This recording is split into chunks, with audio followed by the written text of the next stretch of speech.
Hey everyone, welcome to this week's episode of Women Serve 2. Today is actually our first episode where we have two guests, and I'm super excited on how this is going to turn out.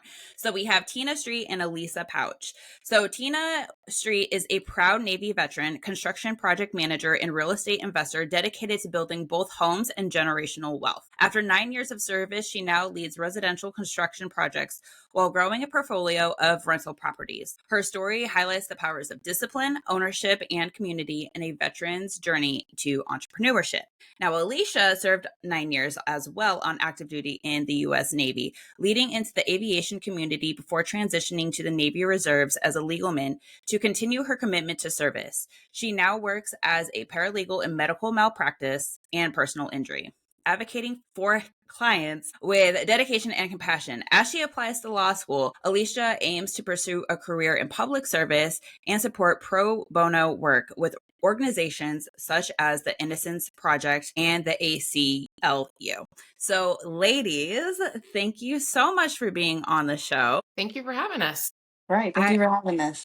I am super excited to do like this dual podcast. So you guys met in the military together, but one of the things that I like to do is have the women talk about their military experience. So I know we agreed that Tina's going to go first on why she joined and kind of her experience and how it led up to meeting Alycia, and then Alycia going into her military experience. And then we're going to get down and dirty with the fun questions. All right, Tina, what made you decide to do the military and what did you do? Okay, so honestly, it was almost kind of maybe like a family thing. So originally, I was in community college. I was going to transfer to university.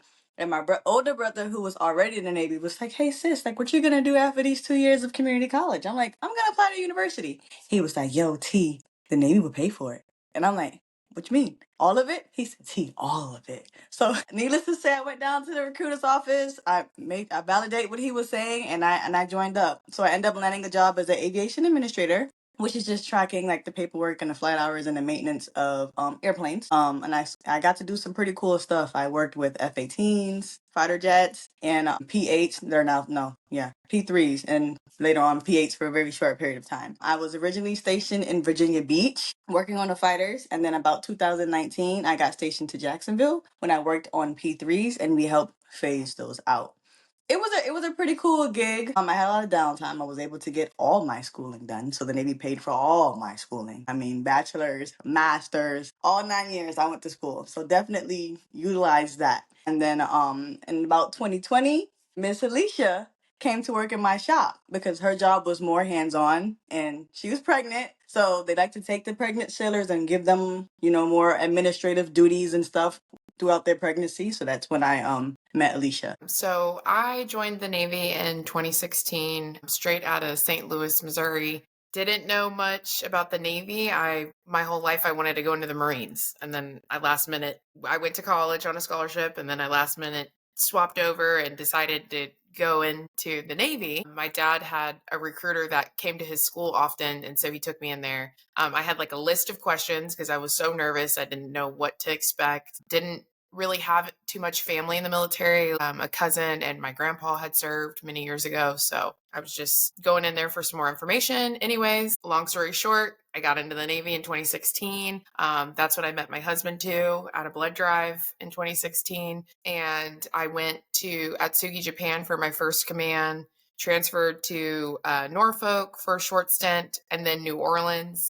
I was on like a shore duty working aviation ordnance. And then I went to VP 62 where I met Tina in 2020. And that was a life-changing experience. Tina has taught me so much. So I know we're going to get into mentorship.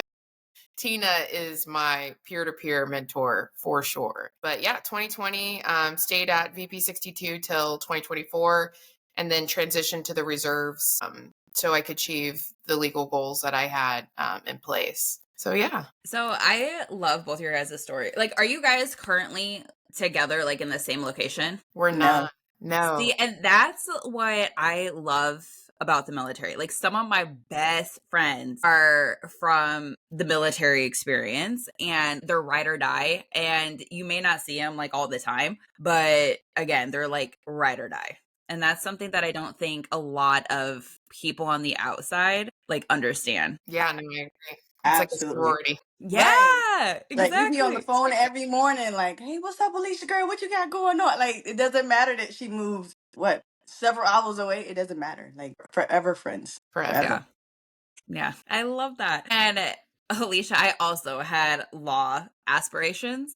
Okay. And that's initially why I thought I was like the journey in the military. I was like, I'm going to be a lawyer and a politician. Well, Yeah. yeah, that didn't work out. That's not how God planned it for me. So kudos to both of you for like sticking to one, the whole education piece, because I think the whole like having the government pay for your education is so underrated. Like I hear so many people, like right now I'm in a doctoral program, and because I've gone to school for so much, my very last semester I had to pay, but I got my bachelor's, my master's, and now most of this program all based on TA and the GI Bill. And I think so many people, because they're like student debt, I was like, what student debt? And it's great. I don't think a lot of people take advantage of that. So how did your military background kind of shape the way that you lead and strategize and kind of solve problems as a business owner today? Because I know we're heading into that entrepreneurship after our military service. So for me, I would say, even though I'm not doing the same exact thing I was doing when I was in the Navy, in the military,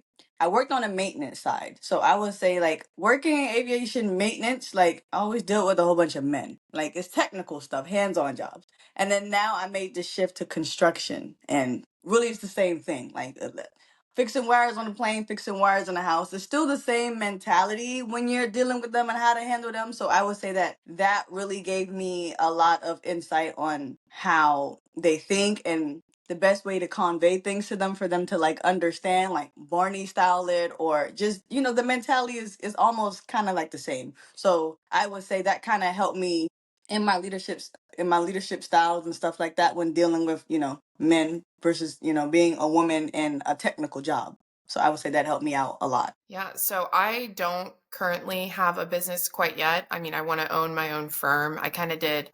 I worked for myself kind of for a moment there doing contract paralegal work. So I know it's doable. I'm just trying to gain as much experience in firms every day so I can create my own firm and kind of work for the public sector. But I think the discipline that you get from the military, the foundation that it creates, makes for a successful business. So are you currently in law school or are you applying for law school? I'm applying for law school now. Yeah.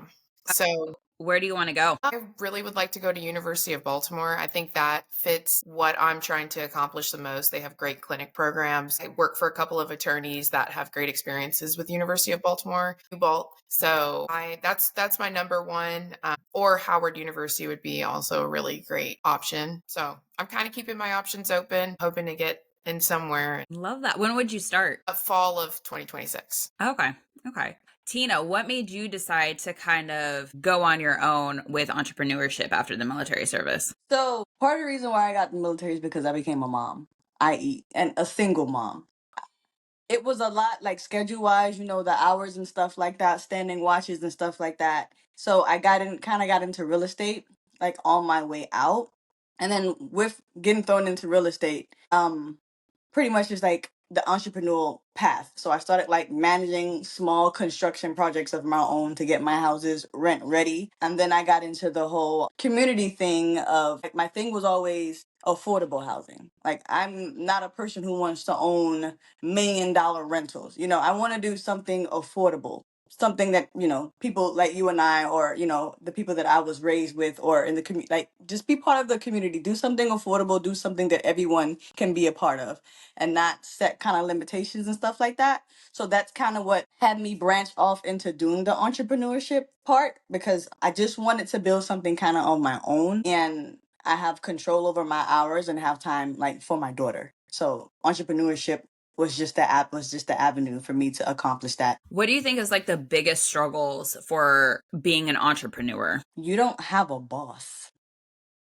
It's kind of like it's your own stuff. So like if this does not get done properly, like this is my stuff. Versus like when you're working for someone else, if something doesn't get done, it's just like, I don't care. This isn't my house. It isn't mine. It's just it's a sense of like ownership with the things that you do, and also it's more hours. It's not like, I can't say, okay, well, I'm only going to work on my business from 9 to 5. That's not how it works. Like, it's definitely a lot more hours into it. It's a lot more attention. It's a baby, pretty much, versus, having something that I can just clock out and not worry about. I would say that's the difference. So for both of you ladies, because I know you both have children, like how is it?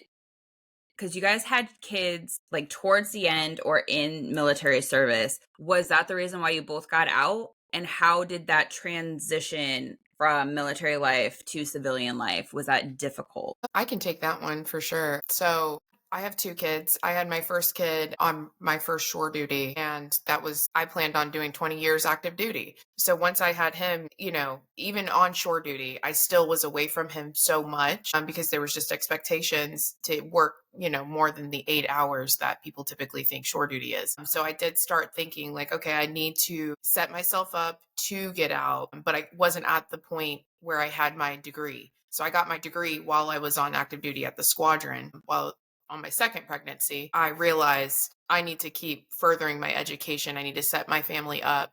I'm not going to be able to set my family up if I just get out with an undergrad. Unfortunately, undergrads, everybody has an undergrad these days. You have to further your education to just even get an entry level job. So I just kept setting myself up through education, and I went on a deployment in 2023, was gone from my babies for quite a while, and I knew it was time. So I put in a package to go legalman and legalman reserves. It got accepted. I went to that school, and now I have a minimum commitment on the reserve side, but I'm still able to serve, our country like Tina. I'm proud to do that. But yes, I would say kids are a big influence on, transitioning out, especially being dual military. Tina is a single mom, and that's the toughest job I think out there. Right under that, I would say dual military. There were times we were overlapping and gone at the same time, and it's just not feasible, I think. So, had to make that decision to kind of transition out. Did you and your partner like talk about who was gonna go out? We did. My husband is in such a great spot. He's had a really, really successful career. So it just kind of made sense for him to kind of continue and see where that journey took him.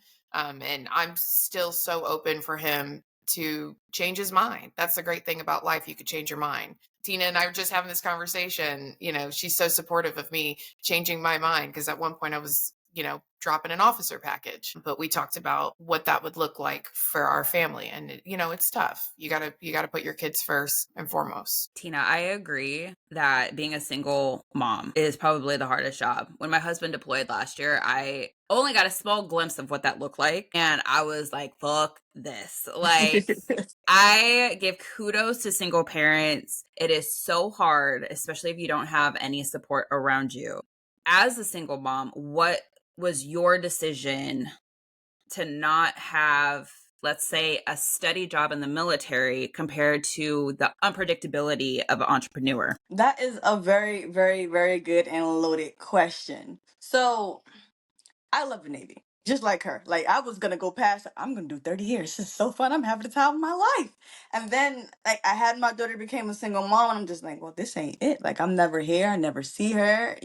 But the money is so great. I get paid on the 1st and the 15th. Like, I know where my career is going. Like, I know how this works. Like, what about the stability side? I still have to feed her. Like, so I can't just jump ship real fast. But then I thought about it. Like, in the military, well, at least in the Navy, like, you have your career path. If you do this, you make rank. If you do that, and running around with like a chicken with his head cut off, getting these qualifications, doing all this stuff and stuff like that. But I also was going to school in between that. So then I came to a point when I was like, okay, well, if you can sit here and give the military your 100%, what happens if that 100% shifts on me and something that I actually want to do? How far can that go? And where would I be with that redirection of energy? So pretty much it was just me taking a bet on myself. And then also having the military to fall back on, because the military is going to take you back. If I fail, worst case scenario, I'll just go back to the military because I know how that works. And that's just pretty much the mentality I gave myself and just took off. Yeah, I feel that. And I'm glad that you bet on yourself. Sometimes I don't think people bet on themselves enough and just kind of get stuck in a path and not reach like their full potential. Hmm. So, what parts of your service, because, obviously the military plays a huge part in all of our lives, right? Translates most directly to your success post military? I would say, kind of feeding off what Alycia said earlier, the discipline. The discipline and the accountability, and just holding myself to a certain standard, because I feel like in the Navy, if you want to be successful, you have to hold yourself to a certain standard. So getting out, I held myself to the same standard. Every year you come out, if they give you this eval of everything you did and everything you kept track on. So like, instead of the Navy holding me to my eval, I made my own eval, which is, your goals, right? In the beginning of the year, this is the things I want to accomplish. And then you take it a step further. How do I accomplish this and stuff like that? So pretty much that's my layout. That's my career path. And I held myself to that, just like if I was still in the military full time. So I think that's kind of what helped me stay on the path, more or less. So, what was like your guys' biggest challenge facing when you guys did transition from military to civilian? And how did you both overcome it? I would say the job market. So nobody prepares you for this. You go through the TAPS class, the transition class, which is a week long. And I had a great one. I did one in Georgia. Even though I was stationed in Florida, I was able to get to one in Georgia, which was really cool. And they took their time and they did like mock interviews and panel interviews and brought in a bunch of people for job fairs and all of these things. So, but what they don't tell you is you're going to put in a mass amount of applications. You just need one person to take a chance on you, but you're going to put in a mass amount of applications. There's programs out there that help transition active duty military members that are getting out, going to civilian world. Like, we hire vets, we hire heroes. Those are all great programs, but 1 million people are applying to those programs. So I think what is a really cool program that we have in the Navy, and I think in the military in general, is called SkillBridge. I wasn't at the point that I could do SkillBridge, but Tina was, and I saw how well it worked for her and how she was able to kind of open a couple of doors and expand on that further. And I did something similar, but I didn't do the exact SkillBridge program. But if I could turn back time, I would do SkillBridge in a heartbeat. And are you familiar with SkillBridge? I am, but for the people who may not know, can you explain it? So I think Tina can explain it better. But I would say, just to answer your question, it's the applications I put in like 1,000 before I even got a biter. Because there's AI detecting, your application to make sure you meet every single little qualification before it even touches the recruiter. So Heard they were looking for very specific words. Like, if you don't have buzzwords. a specific word, they don't even look, even though you're 1,000% qualified and did the job. Yes, yes. It's just an AI detection. AI can be really great and it can be, detrimental to your career. So I think Tina can expand a little bit more on SkillBridge for sure. Yeah, so I was fortunate to do SkillBridge. I know sometimes, depending on your command or your branch of service, sometimes there's layers through that program. I guess I just went at a good time. I was getting out at a good time. But pretty much SkillBridge allows you to do an internship on your way out the military. So I was able to do a SkillBridge, I think my last 60, maybe 90 days getting out. So pretty much the military is still paying you, but you're doing an internship with another company. And they love it because, one, they get free help. They're not paying you. And we love it because we're getting experience and we're still getting paid from the military. So, but there's a myriad of programs. Like, you can do technical stuff, like they have like HVAC technician school, teach you how to be an electrician. You can get a IT cert or whatever. But the company that I was working with was a general contractor. And I did 90 days federal. So I estimated how much it would cost to build federal buildings. And they liked me so much within that 90 days, they hired me full time.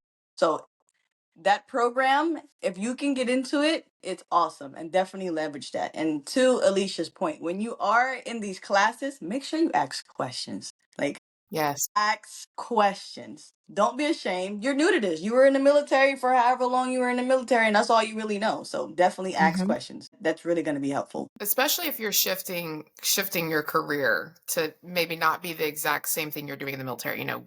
We're both jumping from aviation and going completely different routes. And I think a big thing with that is seeking mentorship in the career you want to be in. So one thing I noticed when I went to the TAPS class, it's nothing against our TAPS coordinators, but they didn't have anything related to law. They didn't even have a police officer if I wanted to go the police route. No police officer was there. Nobody from the court system, nothing. So that's definitely something I'd be interested in implementing. I don't know any real estate that came about in TAPS either. I don't think any of that was introduced to us. It was a lot of banking and accounting. And if you want to be a teacher, you can come go get this cert real quick. It was just quick, easy access jobs, but not anything like in the medical field, the real estate field, the legal field. So I think it's up to us to make those opportunities open to our active duty members that, we've been through it ourselves. Let's make it easier for those that are coming up now. Yes. Yeah, I agree with that. Like when I went through TAPS, because I got out in, hold on, let's see.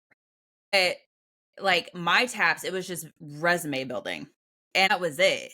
And I've talked to a lot of women on this show about transitioning from military to civilian. And it is one of the hardest transitions because one, you lose like a sense of identity, and two, it's not a very good transition. And I do agree with you ladies that we need something a little bit better to kind of help people kind of transition out and set them up better for success than, hey, here's a resume, which I might completely like not even read. So I do agree with the mentorship. What kind of questions should people start asking as they're transitioning out? Just in general, if you could go back and tell yourself to ask more questions, what kind of questions would you guys be asking? Well, I know I put you on the spot. That's a tough question because there's so many questions. You don't know till you get into it. It's kind of you have to learn as you go. And maybe it doesn't all need to be like that. Maybe there are easier routes.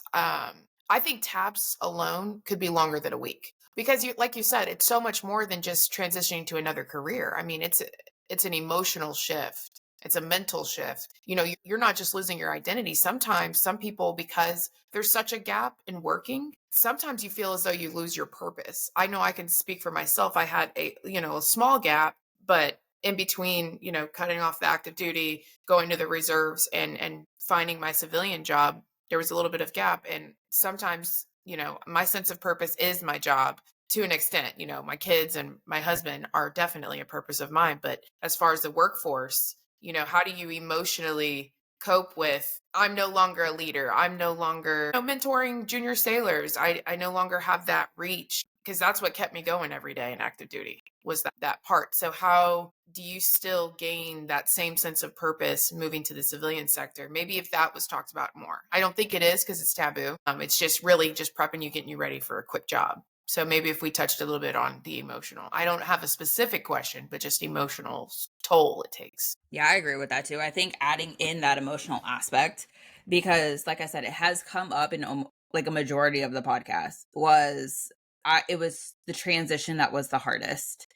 And because they don't prepare you for it. It's like one day you're in uniform, you have a job, literally the next day you're not. Like you don't have a title anymore. You're not wearing the uniform, you don't have a job, or you may, but it's almost like you have that line and you cross over and it's like, okay, now what?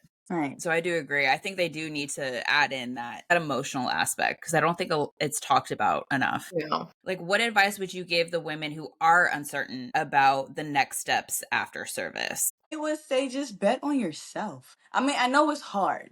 It's a hard decision, period. Because like you said, you're going from something that's certain, like I'm gonna get paid the 1st and the 15th. Like everything is created for you, everything is easy, you know your job, you know what's happening, to complete uncertainty. I would say bet on yourself and align yourself so that when you get out, the transition is better or easier. Acquire skills that are not just military skills but can be used on the other side as a civilian. Because I mean, that's kind of what me and Alycia spoke about too. Like when I first met her and she came in my shop, and like at first I just thought she was like, oh, she's just an AO. Everyone knows Ayolia is 1 through 3 lift. They don't really know that much. But after speaking to her, I was like, oh, you're a smart one. Okay, you go to school? Oh, you're gonna be a lawyer? Oh, girl, honey, please get out. Like you're Right. too smart for this. You're too smart for this job. You're too smart to be in that shop dealing with those meatheads. Like that's, I don't want to say it's beneath you, but like you don't need to be doing that. You know that, right? Like you don't have to stay. Some people they have to because it's just dumb. But you don't need to be here. You don't need to be here. You're going to be fine. And Surround yourself with people who have similar interests. Maybe not like Mm. similar to the point that obviously, she does law and I do real estate and construction, but just mindset of wanting more or doing something different. Because if I didn't have that community or, that friendship with those people, I don't think I would have had enough faith to do what I'm doing. Because it is a lot. And if you don't align yourself with the right people, you're gonna be with someone who is like, oh no, girl, stay in. You get the check on the first. Why would you ever want to leave here? Like, this is too easy. Like, no, don't do that. Align yourself with people who want what you want. There we go. I think networking is the biggest thing that I can say has really helped me. They briefly go over like creating a LinkedIn page, and an Indeed profile and all those things, but it's so much deeper than that. I think, like Tina said, you want to find people that are aligned with you. Create yourself a checklist. How am I doing financially? Make yourself a financial roadmap a year out. Can I financially afford to get out of the military right now? Because, we're talking healthcare. We're talking health insurance.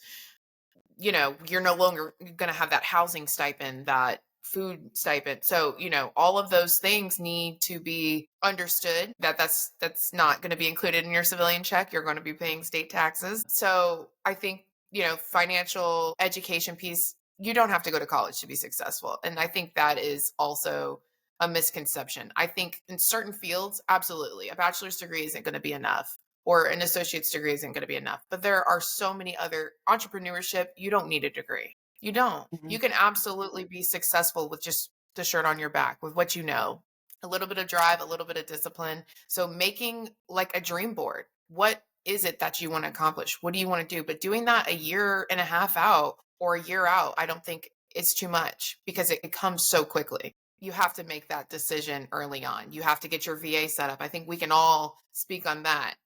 When that VA rep comes in for TAPS, listen, And take ask notes. questions. Ask them questions too. It's a Okay. journey. It's a journey with VA. Know what you have, know what's available to you. The GI Bill plus the Yellow Ribbon program is going to pay for my law school. I don't need a scholarship. The Navy was my scholarship. That's my ticket. I used TA just like you, Brittinie, and just like Tina while I was active duty. And I encourage everybody to do that. Get your Navy cool certificates, all of those things. The world is your oyster. You have so many benefits. You served at least 4 years. You have benefits. Know your benefits, know your rights as a veteran. Yes. And I can't preach that enough, because even though I've been out for a little bit, now I'm in the reprocess of getting a higher VA rating, because people are like, yours is way too low. So I was like an Intel analyst. And so they were like, no, like, we've seen some shit. You should be a lot higher than that. And I was like, okay. And that's just been a whole process in itself. And if you have a rating at least 30%, you could get pay for each dependent. Well, VA didn't tell me that.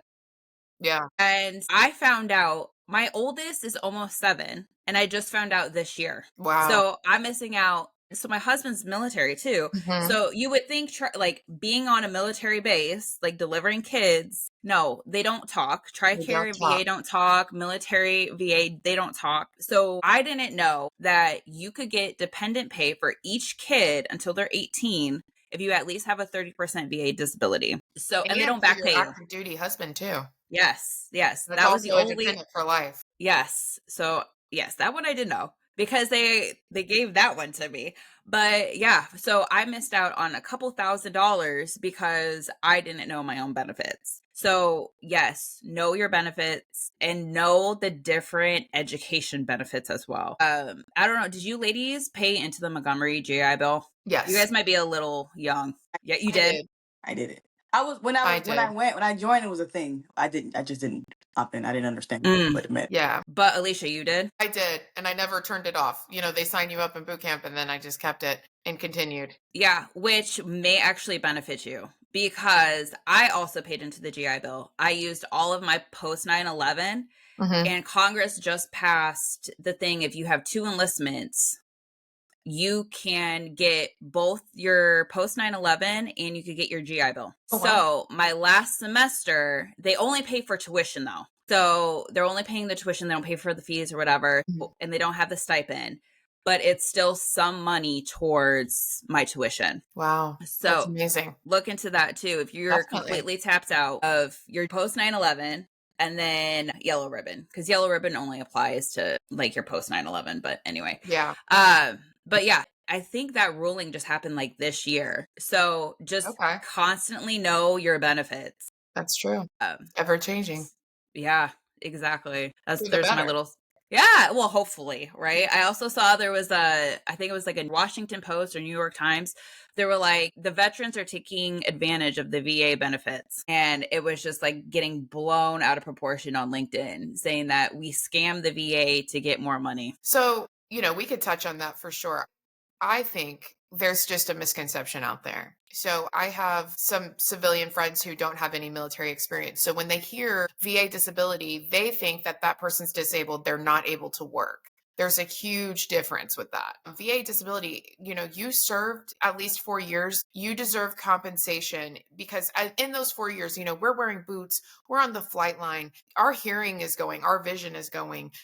We have aches, body aches that we weren't able to necessarily go get fixed in the moment because, mission first. So I don't know any other career field other than first responder, linemen, things like that, that you're mission first. You're not. So you're not putting your body on the line. Whether you're an analyst and you're at the desk, there are times that you're working 12 hours. That's 16 messing with your hours. sleep, your Yeah. sleep pattern, permanently. That messes with your sleep pattern. People have sleep apnea. You have to be compensated for those things on deployment. We had burn pits that we were exposed to. Those things are not something I would have been exposed to had I just went kindergarten to law school and went into, the legal field. No. So we have to be compensated for those things. PTSD, all of that matters. Sexual assault, sexual harassment, what it does to your mental, what it does to you physically. Postpartum depression. Maybe that wouldn't have happened if we weren't serving while we were pregnant. So all of that matters and you have to be compensated for that. So no, I wouldn't say it's a scam. Yeah, I agree. And it's just frustrating because it's usually people who have never been in the system and then they have all these opinions on the system. I'm like, but you didn't experience it. Mm-hmm. So, but no, I agree. I mean, compensation and document everything, especially towards the end. Absolutely. That's a huge, huge aspect. So, like right now, like I said, I'm going through the VA to increase the benefits and I'm trying to claim PTSD. And you're going to have to relive your trauma probably more than once. And it is extremely hard because they're like, well, why didn't you seek help? And that was because I had an interview because the VA will send you appointments, right? That you have to go to verify that you have certain conditions. And she was like, well, why didn't you seek help? And I was like, I had a top secret clearance. Like, you can't do that. That's like mental health is still very taboo. Yeah. And it's very hard when they're like, well, why don't you seek therapy now? And I'm like, okay, well, she almost like gaslit me, to be honest. Well, the thing with mental health in the military, we're not always afforded the opportunity to just run off to medical and make those appointments. I also had some mental health struggles in the military too at different times throughout my career. And even at my peak of my career, I still was Mhm. dealing with mental health. But you go to the clinic and they don't have appointments for 6 months. Mm-mm. Some people don't have 6 months. And that's something that we need to focus on more than ever these days is why are we lacking in providers? Why are we lacking in manpower in the medical field for military members? Because then when we transition out, how do we seek help? We may perceive that mental health is just as backed up in the civilian sector as well. And it sounds like it is for the most part. Most people have to go virtual. And sometimes virtual is not enough. Sometimes you need to be in there doing that trauma therapy, doing that light therapy. Those are things that I've all done that have tremendously helped me, but not everybody has the privilege to do that. I was lucky enough to have leadership at the very end of my career that allowed me to step aside and do those things that I needed to do to better my mental health. If you don't have your mental health, you have nothing. Yeah, I Really. 1000% agree with that.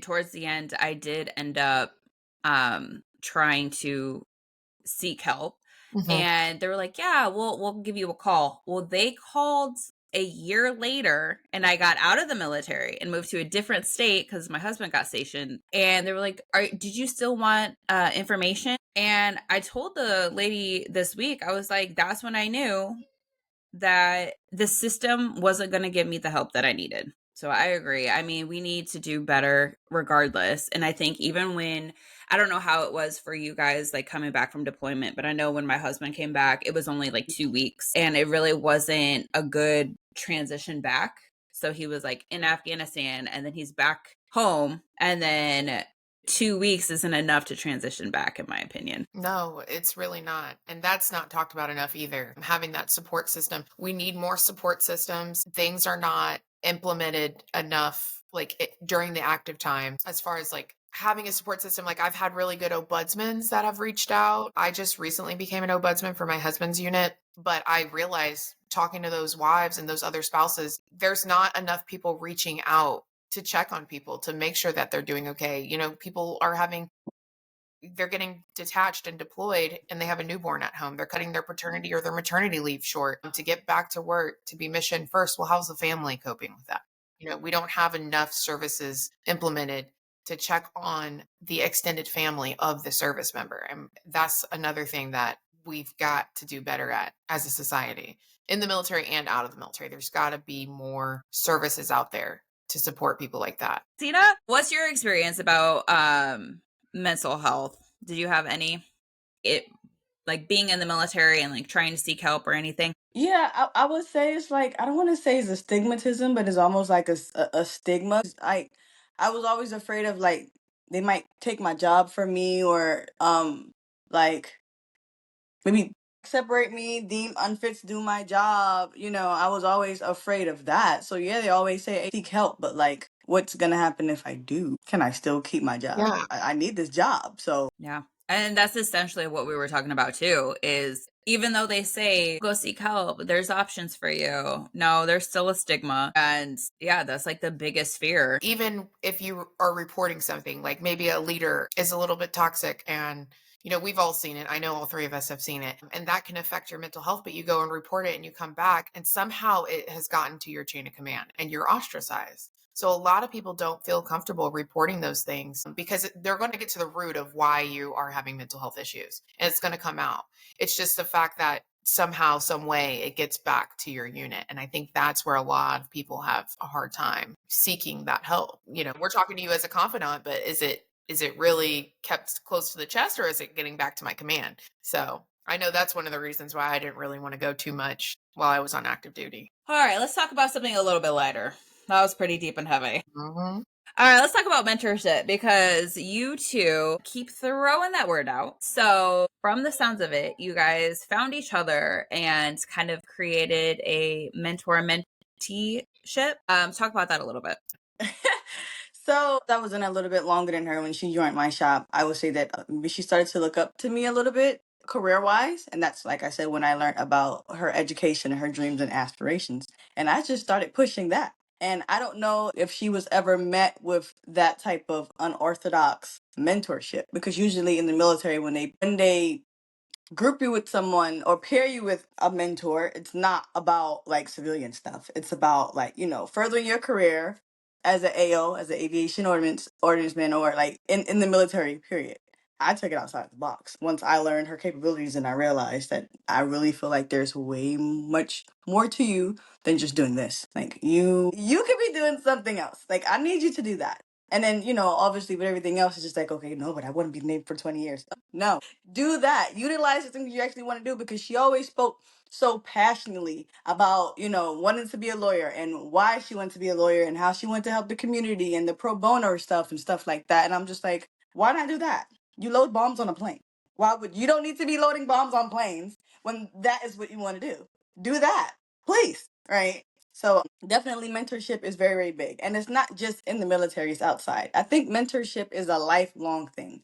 Like you need to seek a mentor with everything that you do, like career. Like, and I think that she took that and ran with it, because when she decided to do law, she sucked, what's the word?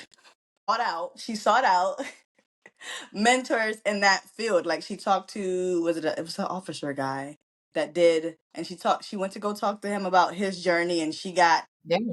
behind him. And I think that she really took the mentorship thing and like just ran with it. Like, okay, if I want to do this, let me talk to this person and figured out, how to. Yeah, she's great. All I did was plant a little seed, and she That's what it just. takes. Sometimes that's all it takes. And I think there's different types of leaders and different types of mentors. Sometimes you just grow into being a mentor. I've learned how to be a mentor from great leaders like Tina. So I hadn't really had the opportunity to mentor till I got to that unit. I've had leaders, I wouldn't say mentors, I've had leaders or superiors that, they get you to a level, but they don't want you to supersede them. Tina wants you to be better than her and what she ever was. That's her main goal. And that's the type of mentor I wanted to be.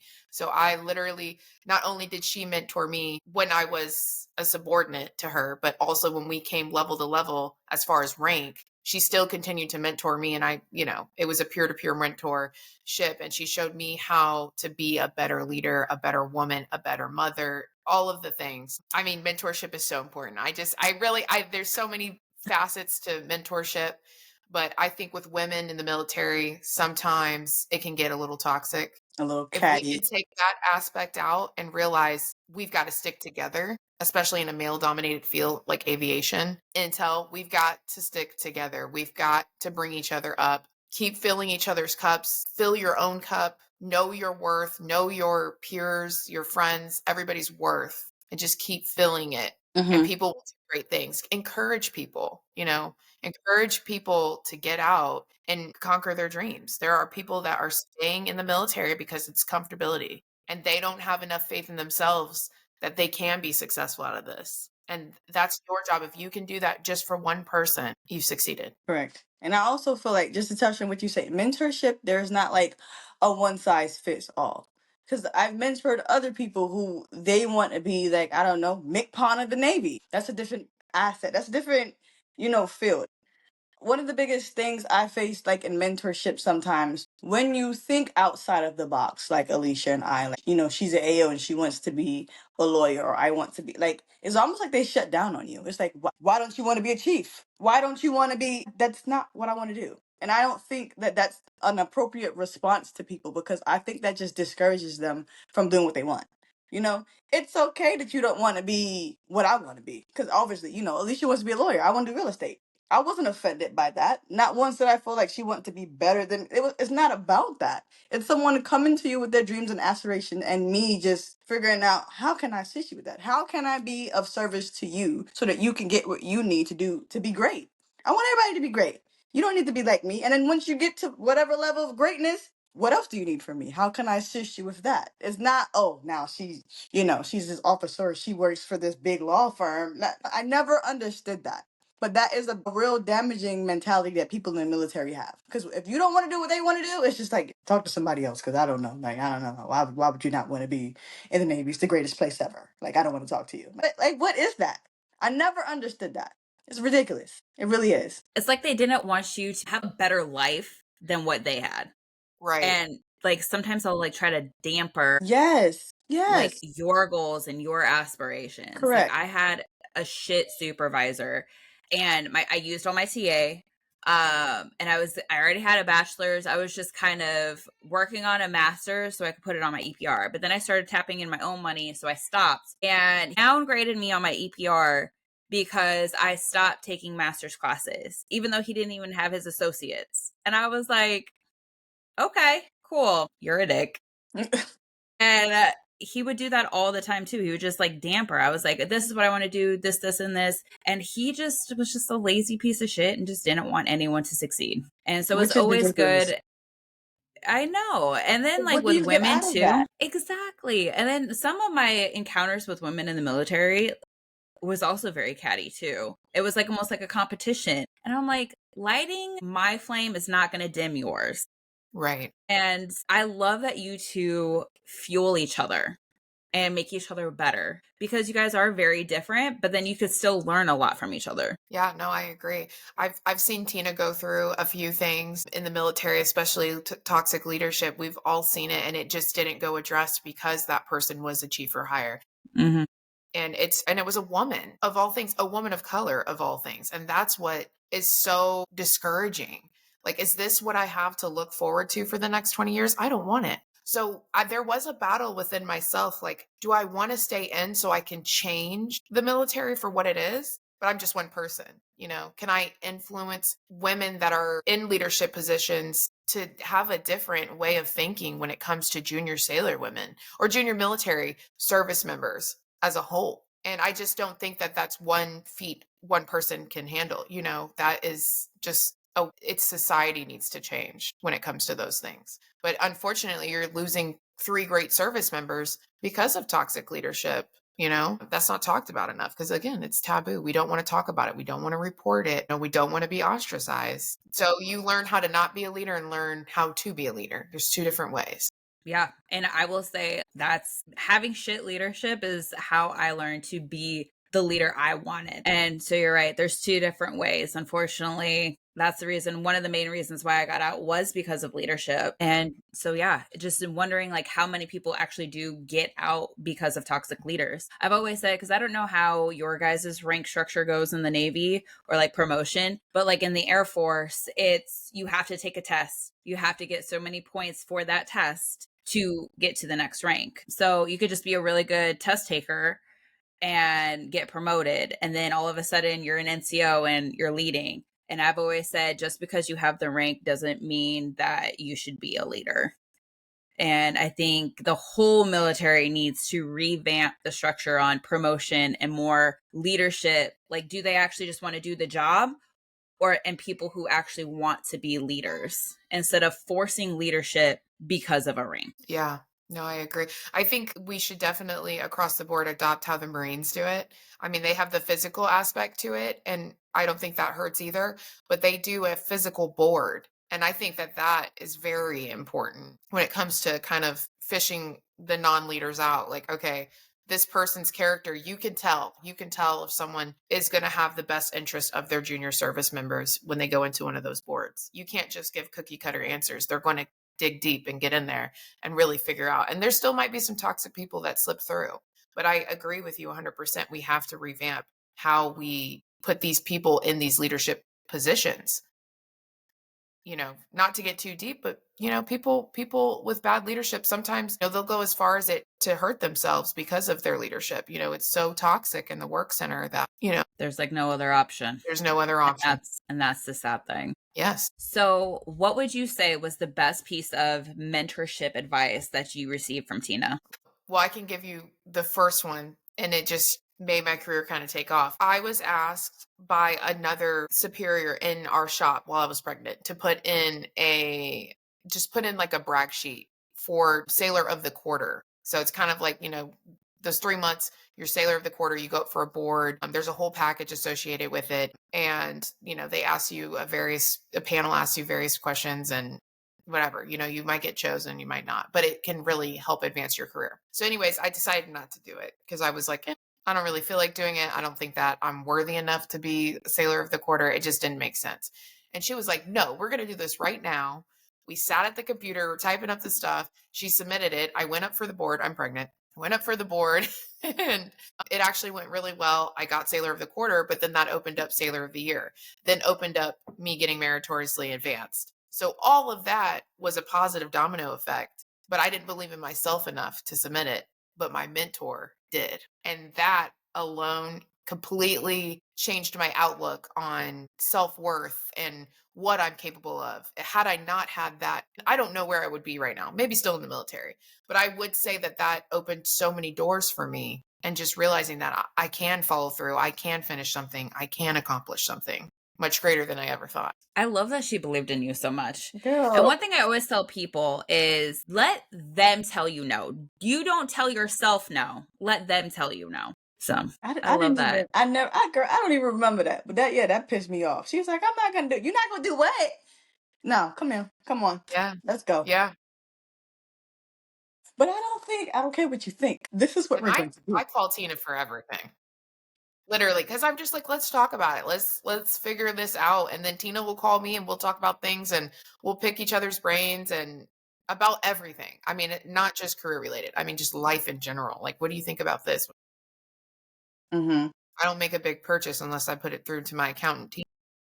So I know we talked a lot about law school and going to law, but I know you want to give back to the community. So tell us a little bit about your aspirations and what that looks like. I have so many aspirations that, somebody might tell me that's too many. So I'm kind of dabbling in med-mal right now. I was getting my Juris Masters in med-mal. I put a pause on that because I'm so busy right now. So I think I want to get into medical malpractice as my primary area, but I know that there are opportunities for us to do pro bono work outside of, our everyday work. And that's where I really want to get into, like, the Innocence Project. ACLU is a big organization up here that works in, like, equality. I want to get into, like, EEOC, like equality within the work center.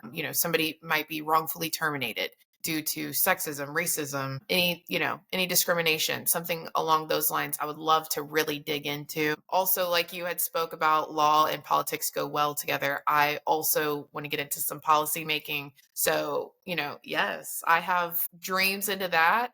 And then I would love to finish off as a judge in maybe like circuit court or even district court, and really just changing, everyday lives. You really can. You can reach out to your community, and you can really make a difference at the judge level, and a positive difference. So I would love an opportunity to do something like that. I love that. I love your aspirations, girl. Shoot Thank for you. that moon. I love Thank that. you. Tina, what does the future look like for you? I would say similar but different as far as like wanting to help the community. So I do rental properties. I like buying houses and stuff like that. But the community in which I serve, it's a shift because my biggest thing right now is affordable housing. So that means like maybe renting out rooms, which I do. Also, I rent a lot of rooms to people that are coming out of damn, I lost the words. Reentry programs. So people who were previously incarcerated and now they're working to turn their lives around. So I work with organizations, reentry programs to help them back on their feet, write them resumes, teach them like life skills, and they get to come, rent a room, rent a bed for me, and then go off into the world. I love that because it's obtainable. And I feel like everyone deserves a second chance, especially like, you did something when you were a kid and then, now you're out and you want to get acclimated back in the community. I am very, very, very big on that. That's what I want to do. I want to build myself up to a point, like take it a step further. For instance, property taxes and stuff like that. Some people who own their houses, they retire, and then their property tax keep going up, and then when you retire, you're going to fixed income. And a lot of these elderly people, like they're getting put out their houses because they can't keep up with the taxes. Their pensions aren't going up, or they can't keep up with the maintenance. It's like, okay, well, I make enough to afford the property taxes, but my house needs a new roof. So I want to establish some sort of community fund where like maybe once or twice a year I give someone like that a brand new roof. Mm, Like that'd be just amazing. straight, just give them a new roof because it's just not fair. It's like I own this house straight out. I still have to pay my property taxes, but every now and then I need little upgrades that I can't really afford to do, and I don't think that it's fair that little Miss Mabel has to move out her house because her paid off house because she can't afford the new roof. So I'm working on building myself up to the point where I can start doing things like that for people. Wow. Wow, that's amazing. I love That it. is amazing. Yeah, just giving back to the community is so huge. And then helping others, like that second chance. Yeah, you two are just like true inspirations as far as that goes. I love Thank that. you, Brittinie. So are you. Thank you. So, for people who want to connect with you, where can they find you? And if they had like more questions about law or real estate or just want to connect because you are two badasses, how can they find you? So I don't have any social media as of now. I might change that. I needed a little mental cleanse back in 2019, and I never went back. I can be found on LinkedIn at Alycia Pouch, Alycia, Pouch, Pouch. Also, I have a Gmail connected to that. So alicia.pouch@gmail.com. You can reach out to me. And I would love to answer any questions for people transitioning out and want to get into the legal field or just need help transitioning out in general. I'm definitely here. Also, I'm not really big on LinkedIn, but I do have a Facebook, Tina Street. You can hit me up, slide in my DMs, ask me anything about anything, whether it's Yes. transitioning, you want to be a lawyer, I can hook you up with Alycia. She can help you be the judge. I am really good with connecting people and kind of directing people to like I try to help the best I can. So Mhm. yeah. And I'll add those all in the show notes. But as we kind of wrap up, what is one piece of advice or one thing that you hope the listeners take away with? I just hope that whoever's listening takes a moment to give themselves grace and believe in themselves and their dream. And if they need to change their minds, knowing that it's okay and that you have 3 people right here that are willing to support you and helping you get to your dream. I'm going to piggyback off of that, and I'm going to say, bet on yourself. Bet on yourself. You can bet on the military to be a good military person. You can be a good civilian or just a good individual. Bet on yourself. If you can put the energy where you think it needs to go. And I promise you, you would take off. Just make your mind up and go that direction, and it's going to work. I promise you.